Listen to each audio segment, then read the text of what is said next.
Muito bem, queridos, vamos terminar hoje a história de Estevão, lendo o capítulo 7, do verso 44 em diante do livro de Atos.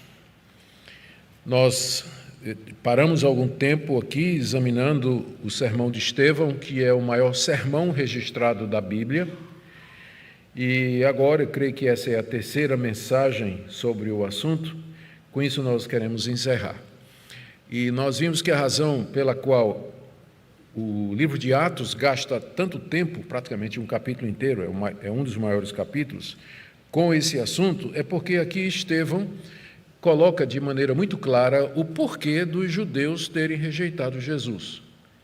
Por que eles não se convenceram? Por que eles não creram?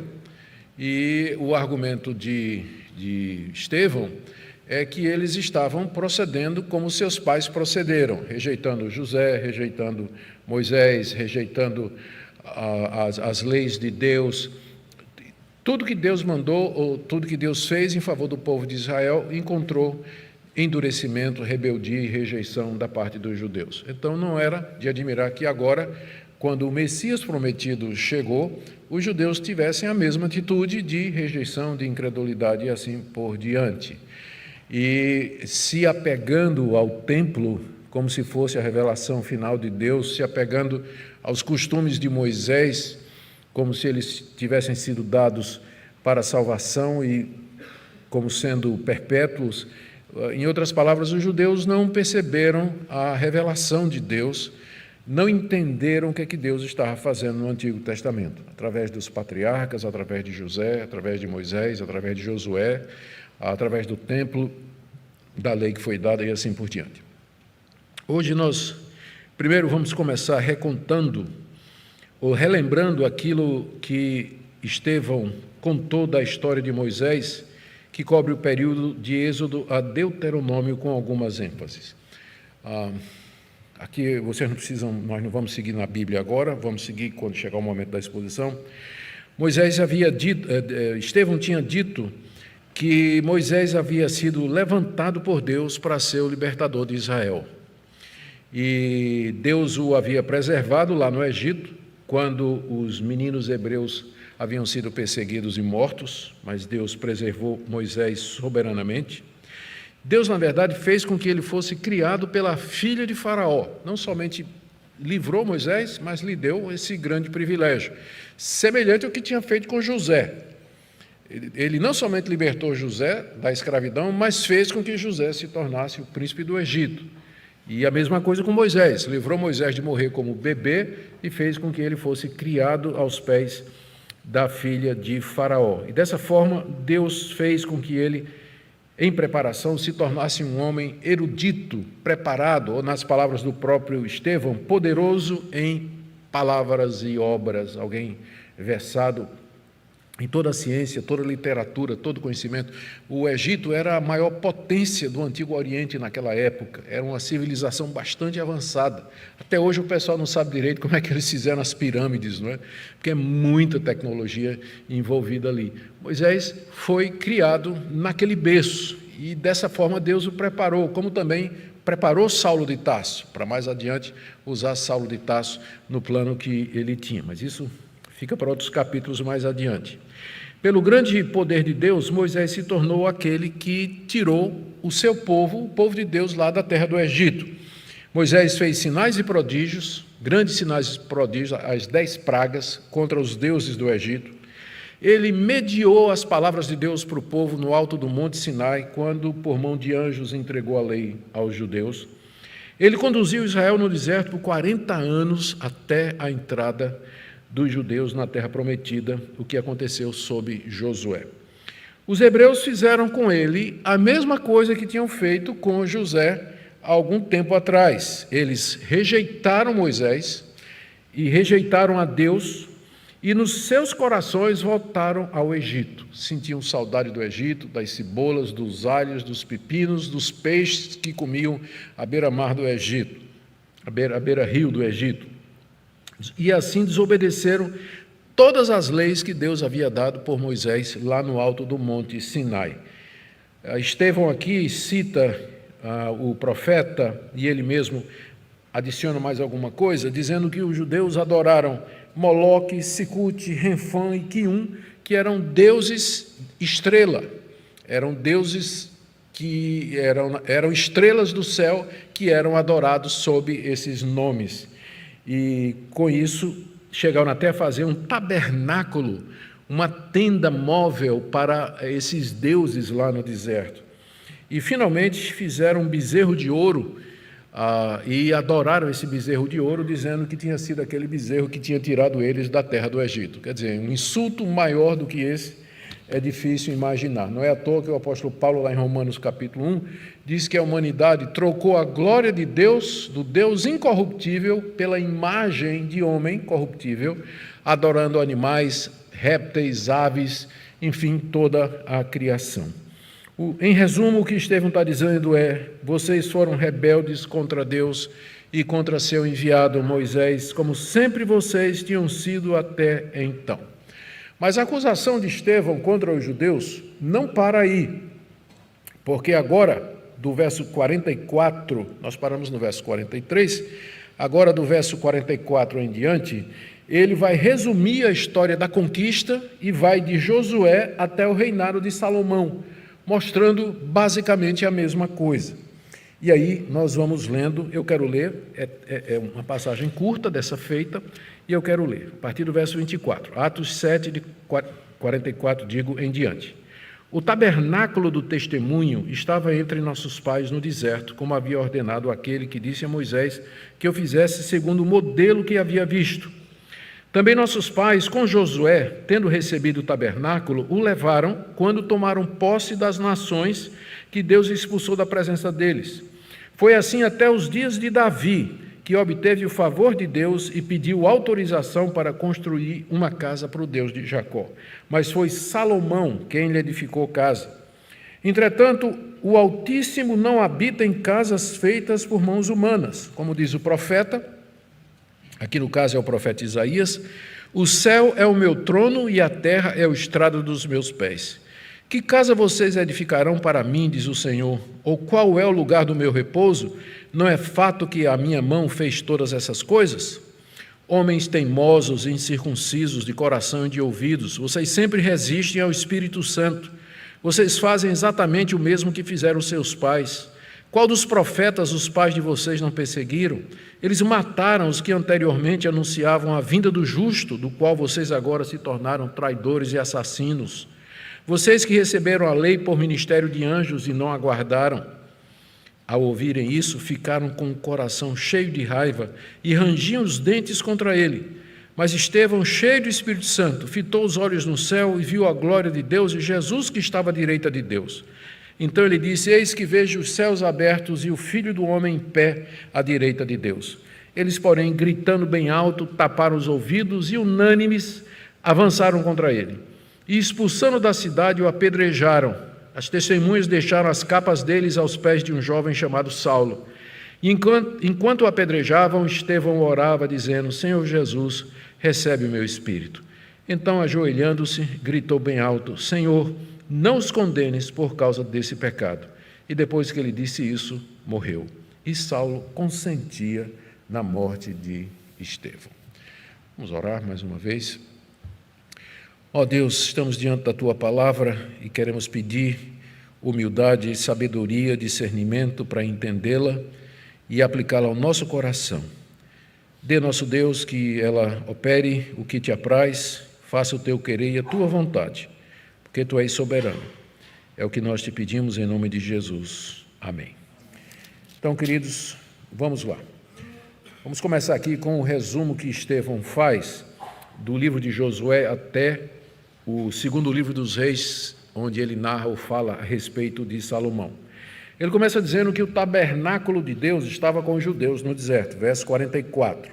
Ele chama o tabernáculo, vocês sabem, foi aquela tenda que Deus mandou que Moisés fizesse, e onde havia 3 divisões, sendo a mais central o Santo dos Santos, onde estava a Arca da Aliança, contendo a lei de Moisés, um pouco do maná que caiu do céu e a vara de Arão que havia florescido. Ali entrava o sumo sacerdote apenas uma vez por ano, levando o sangue de um animal derramado pelos pecados da nação. Esse dia em que isso acontecia era chamado o dia da expiação, ou o Yom Kippur, que é uma festa celebrada até o dia de hoje pelos judeus, embora sem sangue, já que eles não podem oferecer sacrifício no templo, porque o templo não existe mais. Mas Deus tinha mandado que Moisés fizesse aquela tenda, e aquela tenda andava com os israelitas aonde quer que eles se moviam ali no deserto. É chamada o tabernáculo do testemunho, porque tinha a lei de Deus dentro, no Santo dos Santos, e a lei de Deus era o testemunho da aliança de Deus com a nação de Israel. Então, por isso que era chamado o tabernáculo do testemunho, e era o local onde Deus morava. De vez em quando Deus descia na nuvem, ficava sobre a nuvem, e era o local onde as pessoas, particularmente Moisés, iam para consultar a Deus. Esse tabernáculo tinha sido feito conforme as medidas que Deus dera a Moisés, e o propósito era simbolizar a presença de Deus no meio do povo. Era isso. Onde o povo ia, o tabernáculo ia. Deus estava junto com o seu povo, era esse o significado. Quando eles tomaram posse da terra, Josué levou o tabernáculo consigo, verso 45. Também nossos pais, com Josué, tendo recebido o tabernáculo, levaram quando tomaram posse das nações que Deus expulsou da presença deles. Inclusive, o tabernáculo era usado nas campanhas militares feitas por Josué, como símbolo da presença de Deus, marchando à frente dos seus exércitos, causando temor e grande tremor nas nações, porque apontava para o Deus que estava no meio de Israel e que estava dando a vitória contra as nações. Esse era o propósito do tabernáculo, como símbolo da presença de Deus durante o tempo de Josué. E depois, durante o tempo dos juízes, quando Josué morreu, o tabernáculo também ficou andando de um lugar para o outro. Teve um tempo que ele ficou lá entre os filisteus. Os filisteus conquistaram o tabernáculo no tempo do sacerdote Eli e, posteriormente, no tempo do profeta Samuel. E depois, só depois, no tempo de Davi, é que o tabernáculo é levado lá para a cidade de Davi ou para Jerusalém. Davi, quando assumiu a monarquia, quando ele ascendeu ao trono de Israel, ele teve por desejo pegar o tabernáculo e transformar numa casa digna do nome de Deus. Ele disse assim: eu moro num palácio feito de ouro, de mármore, de cedro, um palácio caríssimo, e Deus mora numa tenda desde que tinha séculos, centenas de anos, e que andava de um lugar para o outro, não tinha um lugar próprio. Eu quero fazer uma casa digna de Deus. E vocês todos conhecem a história de que o profeta, mandado por Deus, foi até Davi e disse: você não vai construir uma casa para Deus porque suas mãos estão cheias de sangue, você é um homem de guerra, você matou muita gente, você exterminou os seus inimigos, você matou Urias e ficou com a mulher dele, que é Batseba, então você não vai construir um tabernáculo para mim. Mas quem vai fazer isso é seu filho, Salomão, que é um homem de paz. A palavra Salomão, inclusive, a raiz é a palavra Shalom, né, que significa paz. Então, quem vai construir é Salomão, seu filho. E você prepare material para isso. E é isso aqui que é citado pelo Estevão, não é? Lembra que Estevão está pregando diante do Sinédrio. Ele diz aqui, no final do verso 45, foi assim até os dias de Davi, quer dizer, o tabernáculo rodando sem lugar fixo. Foi assim até os dias de Davi, que obteve o favor de Deus, que se tornou aquele rei, o rei predileto, né? O ideal do rei verdadeiro é Davi. Ele obteve o favor de Deus e aí quis mais um pouquinho, né? E pediu autorização para construir uma casa para o Deus de Jacó. Mas, verso 47, foi Salomão quem lhe edificou uma casa. Conhecemos a história de como Salomão fez um pacto e aliança com os reinos daquela época, mandou vir artífices, pedreiros, cortadores de metal, de madeira, riqueza de todo lugar, e ele construiu para si um palácio e para Deus uma casa maravilhosa, um templo que não tem descrição, tal a beleza. Era tanto ouro que a prata nem se pesava. O pessoal considerava a prata como sendo cobre ou alumínio, de tanto ouro que havia em Jerusalém para a construção daquilo ali. Entretanto, o que é que aconteceu? Aqui, Estevão pula uma grande parte da história, que é o tempo do reino dividido. Salomão construiu o templo, é verdade. Deus desceu ali durante a consagração, na nuvem da glória, e de tal ponto que os sacerdotes nem podiam entrar para ministrar diante da presença gloriosa de Deus. Salomão se ajoelha e tem aquela famosa oração de 2 Crônicas 7, em que ele clama a Deus e pede a Deus misericórdia e se oferece a Deus e pede perdão pelos pecados do povo. Mas depois de Salomão, o reino se dividiu pela imprudência do seu filho Roboão. Ficou o reino do norte, com capital em Samaria, com 10 tribos de Israel, e o reino do sul, com capital chamado de Judá também, Judá em uma parte de Benjamim, com capital em Jerusalém. E aí o reino do norte entrou profundamente na idolatria. Eles não vinham para o templo adorar a Deus, porque estava em Judá, e aí eles resolveram fazer locais de adoração, Betel, Beceba e Dan.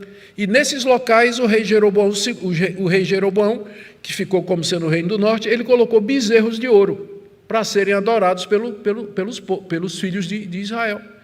No reino do sul ficou a dinastia de Davi, ainda durante muitos anos, muitos séculos. Os descendentes de Davi ainda mantiveram a verdadeira religião, como o rei Ezequias, o rei Joás, Josias, Josafá, que eram reis piedosos, que fizeram reformas, que ajudaram o povo a andar no caminho de Deus, mas finalmente Deus perdeu a paciência porque a idolatria continuava. E sabe qual era o pecado principal? Que nunca ia embora. Você lê a história do rei Ezequias, ele fez uma reforma, matou o sacerdote de Baal, jogou fora as imagens, os ídolos. Você lê Joás ou Josias, a reforma de Josias é maior do que a de Ezequias. Mas tinha uma coisa que nunca nenhum rei conseguia acabar em Israel. Sabe o que era?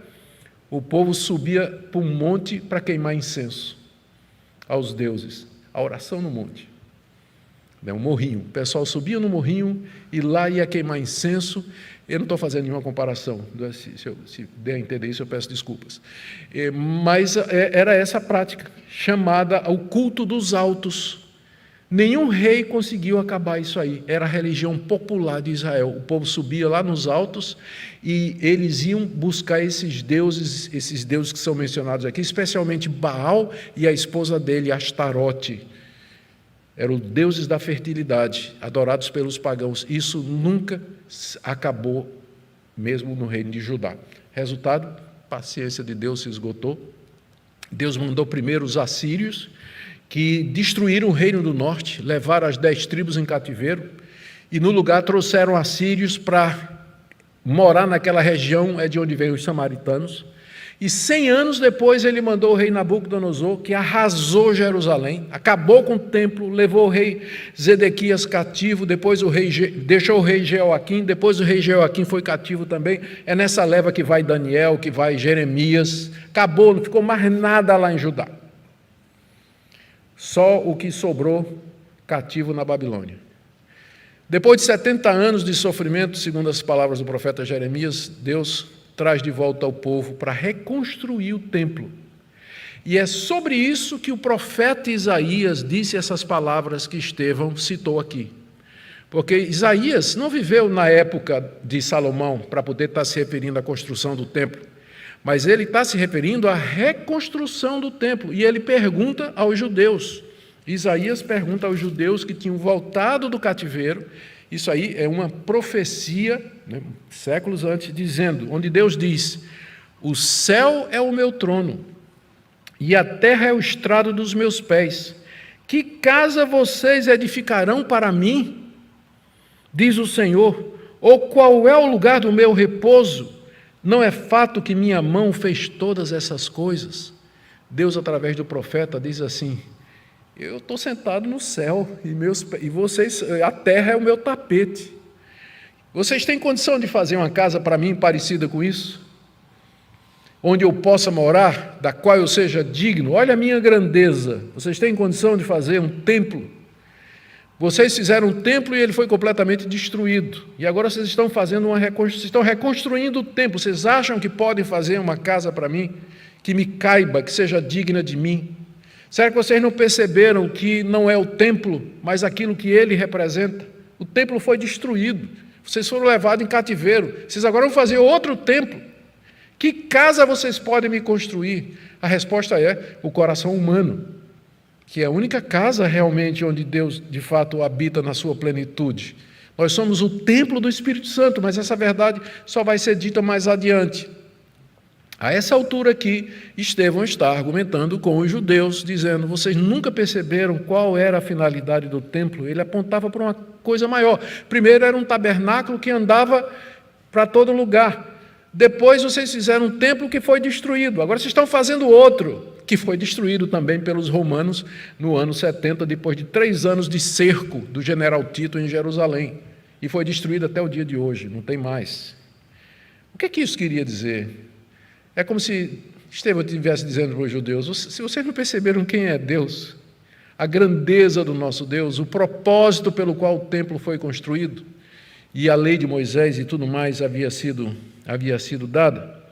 E aí, do verso 51 até o verso 53, Estevão faz a aplicação de tudo que ele disse até agora, e não é uma aplicação gostosa de ouvir. Não é. Na verdade, é uma condenação. Ele acusa o Sinédrio, que era o tribunal maior de Israel, que estava julgando ele, de acusação de blasfêmia. Essa foi a acusação contra Estevão, que ele tinha blasfemado contra Deus, contra o templo, contra Moisés, e ele fez tudo isso para se defender, para dizer: o que está acontecendo hoje aqui é simplesmente um déjà vu de fatos e histórias que aconteceram ao longo da história de vocês. Será que vocês não estão vendo isso? E ele acusa os judeus de várias coisas. Primeiro, de que eles eram homens teimosos. Verso 51, homens teimosos. A pessoa se ouvir isso na cara, você é teimoso. Teimoso é alguém que continua do mesmo jeito, mesmo diante da verdade. Ele não muda por teimosia, está na cara, é óbvio que ele está errado, mas ele teima. Era isso que os judeus estavam fazendo, porque a verdade estava clara, não somente pela pregação de Estevão, ao mostrar, dar as evidências da Bíblia e fazer essa recapitulação da história da redenção, mas pelos sinais e prodígios que Estevão fazia e que mostrava que ele era de Deus. Então, a verdade estava na cara, mas eles estavam dispostos a morrer, mas não davam o braço a torcer. Então, eles eram teimosos. Segunda coisa que Estevão os acusa aqui: vocês são incircuncisos de coração e de ouvido. Vocês se vangloriam na circuncisão como sinal da aliança de Deus com vocês, mas a circuncisão simbolizava um coração crente, um coração arrependido, um coração quebrantado. Mas o coração de vocês está duro. Vocês podem ser circuncidados, mas o coração de vocês não é. Vocês são duros de coração e duros de ouvir, como a gente diz aqui no Nordeste, moco, né? Vocês são mocos. Vocês estão ouvindo a verdade, mas ela entra no ouvido, sai no outro, ou, na verdade, vocês não deixam nem entrar. Vocês são duros de coração diante de toda a verdade. E terceira acusação: vocês sempre resistem ao Espírito Santo. Isso aqui é muito sério. O que Estevão está dizendo é que durante a história dos judeus, que ele acabou de resumir, Deus, através do seu Espírito Santo, sempre atuou no meio do povo, persuadindo, convencendo, esclarecendo, mostrando, se revelando, mandando José, mandando Abraão, Isaque e Jacó, mandando Moisés, mandando Josué, mandando o rei Davi, mandando Salomão, dando as leis, dando o tabernáculo, Deus usando, mandando o seu Espírito Santo para convencer aquele povo, e esse povo resistiu. Onde a gente aprende que é possível resistir ao Espírito Santo. É possível resistir ao Espírito Santo. O Espírito Santo procura nos convencer da verdade bíblica através da palavra de Deus que Ele mesmo inspirou. Quando você ouve e de teima você endurece o seu coração, não quer dar o braço a torcer, você está resistindo ao Espírito Santo de Deus, que claramente procura levar você à verdade, procura instruir você na verdade, e você fica achando motivo, não tem razão. Se parar para ver, Não tem razão para você dizer não ou resistir, porque a verdade está claramente sendo exposta diante de você. Vocês resistem, sempre resistem ao Espírito Santo. O que ele quer dizer com isso é, vocês sempre resistem ao Espírito Santo e é isso que vocês estão fazendo agora. Vocês também estão resistindo ao Espírito Santo agora, quando vocês não querem, quando vocês rejeitam a Jesus Cristo. E, em quarto lugar, vocês estão seguindo exatamente na mesma pisada dos seus pais ao matar os profetas. Aí, no verso 52, ó a pergunta, qual dos profetas os pais de vocês não perseguiram? Em outras palavras, diga aí o nome de um profeta que vocês não mataram, do Antigo Testamento.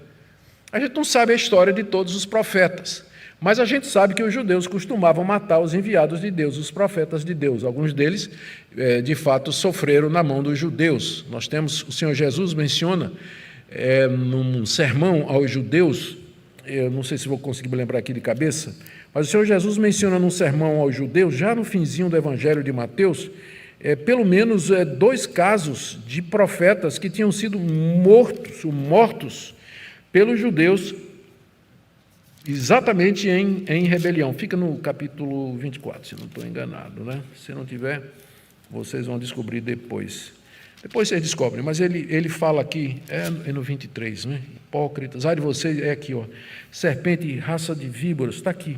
É o capítulo 23, para que recaia sobre vocês todo, capítulo 23, verso 35, para que recaia sobre vocês todo o sangue justo derramado sobre a terra, desde o sangue do justo Abel. Cristo começa com Abel, né? E coloca Abel na categoria de um profeta que foi apedrejado e morto pelo povo de Deus. Então, a começar de Abel, o sangue do justo Abel, até o sangue do profeta Zacarias, filho de Baraquias, a quem vocês mataram entre o santuário e o altar. Desse aqui a gente sabe. E tem outras, devem ter outros casos, né, para que Estevão diga isso. Então, a tradição judaica devia conter outros casos de profetas que foram enviados e apedrejados, mortos lá. O autor da carta aos Hebreus, no capítulo 11, fala de profetas que foram cerrados no meio. A tradição rabínica diz que esse profeta foi Isaías, que ele morreu cerrado no meio pelos judeus. E outros morreram das mais diferentes formas.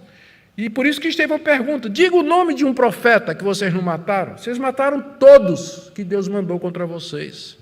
E agora, a próxima acusação. Vocês mataram os que anteriormente anunciavam a vinda do justo, do qual agora vocês se tornaram traidores e assassinos. Por último, vocês mataram o próprio Messias. Aqui, quem não lembra a parábola que Jesus contou do homem que tinha uma plantação, né? Um homem que tinha uma roça muito grande, e ele precisava viajar e resolveu arrendar a propriedade dele a uns lavradores. E ele arrendou e foi embora. Chegou o tempo de receber os frutos, época da colheita, ele mandou um enviado que chegou lá para os lavradores e disse, o patrão mandou aqui pegar a parte dele, aquilo que ele combinou. Aí os caras disseram, não tem nada dele aqui não. Pegaram o enviado e mataram. Aí o dono da propriedade, era um homem poderoso, ouviu falar, mas peraí, aí mandou outro enviado. E aconteceu a mesma coisa, os lavradores, arrendatários, em vez de dar os frutos que pertenciam ao dono da propriedade, mataram o enviado. Depois disso acontecer algumas vezes, então o dono da terra resolveu mandar o próprio filho. E disse, quem sabe eles vão escutar meu filho. E o filho chegou. E quando o filho chegou, os lavradores disseram, esse aí é o herdeiro, vamos matá-lo, porque aí nós ficamos com a propriedade. E eles mataram. Quem contou essa história foi Jesus. E ele contou para os fariseus. E perguntou para os fariseus, o que é que você acha que o dono da terra vai fazer quando souber o que aconteceu? Os próprios fariseus disseram, virá e exterminará esses lavradores e vai entregar a terra para outros que lhe produzam o fruto. E Jesus Cristo disse, é isso mesmo que Deus vai fazer. Vocês mataram todos os enviados de Deus, vocês vão matar o Filho de Deus e, como resultado, o reino de Deus vai ser tirado de vocês, judeus, e vai ser entregue às nações. E elas vão vir, e elas vão se converter, e elas virão. O reino de Deus saiu de entre os judeus e foi para o mundo, exatamente por conta disso. Estevão, como eu já disse, a gente pensa que Paulo é o grande campeão dos gentios, não é? Mas Estevão já tinha sacado tudo isso, bem antes de Paulo. Paulo estava aqui na morte dele. E talvez Paulo foi muito impressionado e influenciado pelo que ele ouviu de Estevão, porque Estevão está dizendo isso. Vocês mataram todos os que Deus enviou, e finalmente o filho dele. O que é que vocês acham que vai acontecer com vocês? Antecipando já o desastre que aconteceria no ano 70, que era a destruição de Israel através dos romanos e a solidificação, a confirmação do reino de Deus entre os gentios. Ele termina dizendo no verso 53, vocês que receberam a lei por ministério de anjos e não guardaram. É uma referência à lei que foi entregue por Moisés no Monte Sinai. Havia anjos presentes ali naquele momento solene, e apesar de toda aquela solenidade, da mediação dos anjos de Moisés, os judeus nunca guardaram a lei. Nunca, nunca. E agora eles tinham matado aquele de quem a lei fala. Gente, do verso 54 até o final, a gente tem, eu vou tentar ser bem rápido aqui, a descrição da morte de Estevão, que é o primeiro mártir. É a primeira pessoa que nós lemos na Bíblia que morreu por causa da sua fé em Jesus Cristo. Começando com a reação aqui do Sinédrio, verso 54. Ao ouvirem isso, ficaram com o coração cheio de raiva e rangiam os dentes contra Estevão. Vocês já rangiram os dentes de raiva? Eu nunca tive tanta raiva assim, para rangir. Mas eu ouvi dizer que tem gente que fica com tanta raiva que range os dentes, não é? Eu nunca tive essa experiência, talvez porque demora um pouquinho para ficar com raiva, mas eu sei que tem gente que fica com muita raiva. Outros, em vez de ranger os dentes, eles movimentam os pulsos, como uma tradução, se não me engano, a nova tradução na linguagem de hoje traduziu simplesmente como ameaçavam com os punhos, né, a Estevão, por conta da raiva que eles estavam. Esse é um sermão que deixou muita gente com raiva. Onde a gente aprende que a obrigação do pregador é pregar a verdade e não deixar o povo satisfeito. Porque tem gente que pensa que é isso que o pastor tem que fazer no domingo. Ele tem que deixar o povo feliz, o povo sair satisfeito, alegre, né? Estevão nunca seria contratado como pastor em nenhuma igreja hoje em dia. Porque o pessoal ia lá no YouTube ver os sermões dele e dizia, esse pastor, ninguém quer aqui não na igreja, porque o pessoal, quando ele termina de pregar, está todo mundo com raiva, né? E querendo matar, querendo acabar com ele. Mas nós não fomos chamados para agradar pessoas, nós fomos chamados para pregar a verdade de Deus, ainda que, com certeza, haverá pessoas que ficarão furiosas ao ouvir. Esses homens ficaram com o coração cheio de raiva, quando eles deveriam ficar com o coração cheio de arrependimento. Mas, enquanto que o coração deles estava cheio de raiva, o coração de Estevão estava cheio do Espírito Santo. Mas Estevão, cheio do Espírito Santo, fitou os olhos no céu e viu a glória de Deus, e Jesus, que estava à direita de Deus, então disse, eis que vejo os céus abertos e o Filho do Homem em pé à direita de Deus. Quando eles se levantaram em ira contra Estevão, aqueles 70 e poucos homens, fora os guardas e servos do templo, quando eles se levantaram contra Estevão, rilhando os dentes e gritando e cheios de ódio, Estevão de repente tem uma visão, ele tem uma visão. E o que ele vê é o céu, são os céus abertos, Ele viu a glória de Deus, como que se Deus assentado no trono, e Jesus Cristo à sua direita, ou mais especificamente, ele diz assim, e isso aqui é importante, verso 56, eis que vejo os céus abertos e o Filho do Homem em pé à direita de Deus. Por que ele se referiu a Jesus aqui como Filho do Homem? Porque essa é a linguagem do profeta Daniel. Ele está aqui se referindo à visão que Daniel teve, quando Daniel diz, eis que vi o ancião de dias, e um como filho do homem, que se chegava até ele, e lhe foi dado domínio, poder e autoridade sobre todo o reino, povo e nação. O profeta Daniel tinha visto Cristo exaltado e dominando sobre tudo e todos. É essa mesma visão que Estevão tem. E ele se refere a ela em termos, ou usando a linguagem do profeta Daniel. Há um detalhe aqui, que ele diz que Jesus estava em pé à direita de Deus. Todas as outras visões da glória de Deus que aparecem no Novo Testamento, Jesus está sentado à direita de Deus. Alguns acham que Jesus se levantou para receber o seu servo, naquela hora que ele ia adentrar a glória celestial depois de morrer pelo Senhor Jesus. Jesus estava em pé para receber seu servo fiel, que ia ser morto daquela maneira cruel. Verso 57, eles, porém, mesmo tendo ouvido, Estevão dizer, olha, eu estou vendo Jesus, esse Jesus que vocês negam, ele está vivo, está à direita de Deus. Eles não quiseram ouvir, taparam os ouvidos, diz aí, e unânimes, todos, sem exceção, avançaram contra Estevão, expulsando da cidade, o apedrejaram. Recentemente a gente esteve lá em Jerusalém, no deserto da Judéia, visitou alguns locais. Não tivemos o local do apedrejamento de Estevão, porque ninguém sabe onde foi, mas a gente se familiarizou com o terreno, né, o tipo de solo. E pedra aqui não é seixo, não, de baladeira que você bota para dar tiro em passarinho. As pedras que você vê no deserto da Judéia, ou soltas, ou rolando por ali, é pedra desse tamanho aqui, ó, desse tamanho aqui, é quase um tijolo.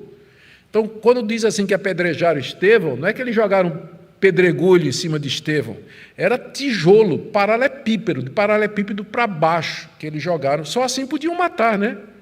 Você não mata ninguém jogando seixo nele. E aí, apedrejaram, diz aí, Estevão, o que inclusive era contra a lei. Eles podiam condenar alguém à morte, mas a execução tinha que ser feita pelos romanos, já que eles estavam debaixo da autoridade dos romanos. Mas a raiva era tão grande que eles arriscaram sofrer uma sanção do procurador romano e eles mesmos executaram a pena de morte. Por que apedrejamento? Porque essa era a pena de morte que Moisés estabeleceu no Antigo Testamento para o pecado de blasfêmia. Quem blasfemasse morreria apedrejado. Por isso eles levaram para fora da cidade, para poder fugir da vigilância ali dos soldados e quem estivesse por lá, e lá fora da cidade eles pegaram essas pedras e atiraram pedras em Estevão até que eles morressem. Diz aí que as testemunhas, as pessoas que vieram fazer as acusações contra Estevão, de blasfêmia contra Deus e contra Moisés, deixaram as capas deles aos pés de um jovem chamado Saulo. Por que isso? Porque na lei de Moisés dizia que quem fosse morrer por apedrejamento, as testemunhas seriam as primeiras a jogar as pedras. Então, aqueles que disseram, esse homem blasfemou contra Deus, contra o templo e tudo mais, eles foram os primeiros a jogar a pedra, né? Tiraram as capas e deixaram aos pés de um rapaz chamado Saulo, de um jovem chamado Saulo. Esse Saulo aqui todo mundo sabe quem é. A pergunta, o que é que ele estava fazendo lá? Alguns acham que ele já era tão avançado no judaísmo que ele fazia parte, era talvez um dos membros mais novos do Sinédrio. Talvez ele estivesse lá por essa razão, era um jovem membro do Sinédrio. Isso permanece em aberto, ninguém pode ter certeza, mas é uma boa explicação de por que ele estava lá, no meio desse julgamento. E o verso 59, enquanto o apedrejavam, Estevão orava. Você consegue imaginar isso? Enquanto eles apedrejavam, Estevão orava. Olha a diferença de atitude, olha o que é que o Evangelho faz no coração. O mesmo Evangelho que provoca a ira assassina, que quer arrancar a vida de alguém através de pedradas, é o mesmo Evangelho que faz com que a pessoa morra no meio de dor e sofrimento, orando e buscando a Deus. É o poder do Evangelho para um lado ou para o outro. E enquanto apedrejavam, Estevão orava dizendo, Senhor Jesus, recebe o meu espírito, que é um dos versículos que a gente usa, mais um entre muitos, para dizer que depois da morte o espírito vai à presença de Deus. Não vemos evidência bíblica nenhuma para que o espírito fique dormindo, ou sono da alma, ou que perca a consciência, nada. Ele diz, Senhor, recebe o meu espírito. Como Jesus disse ao ladrão, hoje estarás comigo no paraíso. Como Paulo disse, meu desejo é partir e estar com Cristo, que é muito melhor. Todas essas passagens apontam para a consciência de quem morre, Ele tem consciência, para onde quer que ele vá, ou para o sofrimento, ou para a presença de Cristo, ele vai estar consciente e vai lembrar perfeitamente daquilo que lhe aconteceu. Senhor Jesus, recebe meu espírito, clama Estevão aqui. Então, ajoelhando-se, não morreu ainda, ajoelhando-se, gritou bem alto: Senhor, não os condenes por causa desse pecado. Quem ele lembra? Jesus na cruz, não é? Pai, perdoa-lhes, porque não sabem o que fazem. Cheio do Espírito de Jesus, Estevão morre do mesmo jeito, pedindo perdão para os seus inimigos. E dito isso, ele morreu. Algumas traduções fazem, ele adormeceu. Quando a Bíblia fala da morte como um sono, é porque não é o fim. Significa apenas que da mesma forma que você vai dormir, você vai acordar, a gente morre e na ressurreição o nosso corpo morre e na ressurreição ele revive. Como está aqui: Senhor, não os condenes por causa desse pecado. Depois que disse isso, ele morreu. E o trecho termina dizendo: e Saulo consentia na morte de Estevão. É esse fariseu que Deus vai levantar um capítulo depois disso aqui, para se tornar o maior campeão dos gentios, o grande pregador que nos deu a maior parte do Novo Testamento. Alguns acham que o grande mentor de Paulo, na verdade, foi Estevão. Alguns acham que o que aconteceu no caminho de Damasco foi porque Paulo ia pensando naquilo que ele tinha visto e ouvido.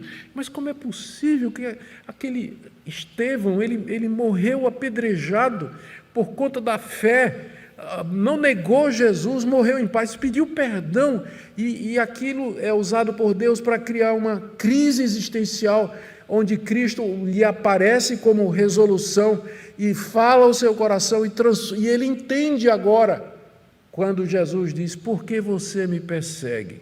Por que você me persegue? Quem és tu, Senhor? Eu sou Jesus, a quem tu persegues. E ali Saulo entende, o fariseu se converte, não é? Talvez ele seja fruto do sermão de Estevão, não é? Talvez ele seja fruto do sermão de Estevão, que produziu tanto ódio, por um lado, nos incrédulos e duros de coração, mas, por outro, esse fruto precioso que foi Saulo de Tarso. O que é que a gente pode aprender aqui, gente, terminando? Primeiro, centralidade da Bíblia. O sermão de Estevão era exposição bíblica. O que converte é a palavra, o que muda é a palavra, o que consola é a palavra, o que convence é a palavra de Deus. Não há substituto. Pastores podem inventar métodos, meios de encher a igreja e manter a igreja cheia, mas nada pode substituir a palavra de Deus na conversão, na transformação, na mudança. Segunda coisa que a gente pode aprender aqui: Estevão estava cheio do Espírito Santo, mas nem por isso o Sinédrio acreditou, nem Saulo, naquela altura. Eu digo isso porque, às vezes, nós pregadores pensamos assim: Senhor, se ao menos eu fosse mais cheio do Espírito Santo, mais gente se converteria debaixo do meu ministério. Se eu fosse cheio do Espírito Santo, multidões se converteriam. Não necessariamente. Estevão era cheio do Espírito Santo e tinha 71 anciãos tacando pedra nele, quando ele terminou o primeiro sermão evangélico que a gente tem notícia. Então, o fato, a gente tem que ser cheio do Espírito Santo, porque a gente tem que ser cheio do Espírito Santo. Essa é a ordem que nós recebemos da Escritura Sagrada. Você pode ser cheio do Espírito Santo e ainda assim não ver fruto no seu trabalho. Estevão morreu sem ver o fruto, que foi Saulo de Tarso, provavelmente. Então pode acontecer, isso explica porque é que tem tantos pastores, homens de Deus, cheios do Espírito Santo, fiéis pregadores, mas tem um ministério pequeno. O ministério dele não é grande. Você não pode julgar esse pastor pelos números, dizer assim: esse aí não deve ser cheio do Espírito Santo, porque se ele fosse ungido, né, ele teria trocentos mil seguidores, uma igreja assim de 5.000 pessoas. Pastor Estevão não tinha nada disso. Tinha um convertido na igreja dele, que era Saulo de Tarso. Mesmo assim, ele nem viu. Quem batizou foi outro. Então, não julgue e não meça a espiritualidade de um pastor pelo tamanho da sua igreja e do seu segmento. Porque só no dia do juízo a gente vai saber um monte de coisa. Coisas que estão ocultas, que a gente não percebe, só Deus sabe o que vai acontecer no dia do juízo.